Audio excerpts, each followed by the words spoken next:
ಸುಖ ಸಂತೋಷದ ಬದುಕಿಗೆ ನೀತಿ ನ್ಯಾಯ ಸತ್ಯ ಬಹಳ ಅವಶ್ಯ. ಮನುಷ್ಯನ ಗ್ರಹಿಕೆ ಸೀಮಿತವಾದಂಥದ್ದು. ಆಧ್ಯಾತ್ಮಿಕತೆಗೆ ಆತನು ಒಲವನ್ನು ಕೊಡುವುದಿಲ್ಲ.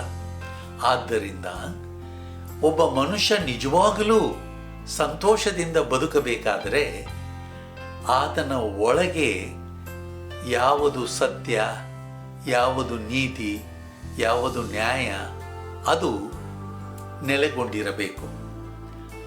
ಅದಕ್ಕೆ ಮಾನವನ ಒಲವಿರಬೇಕು.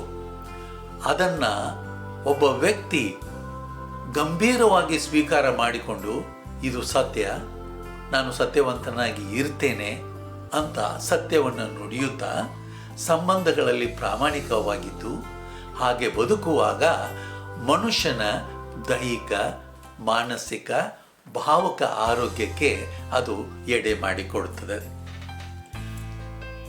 ಒಬ್ಬನು ಸತ್ಯವಂತನಾಗಿ ಬದುಕುವಾಗ ಆತನ ಮುಖದ ಕಾಂತಿ, ಆತನ ದೈಹಿಕವಾದಂಥ ಲಕ್ಷಣಗಳು, ದೈಹಿಕ ಆರೋಗ್ಯ ಇವುಗಳಲ್ಲಿ ವ್ಯತ್ಯಾಸವನ್ನು ನಾವು ಕಂಡುಕೊಳ್ತೇವೆ.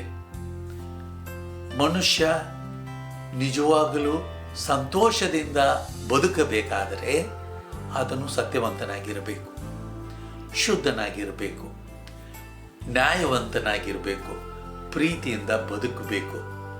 ಪ್ರೀತಿಯನ್ನು ನಾವು ರೂಢಿ ಮಾಡೋಣ.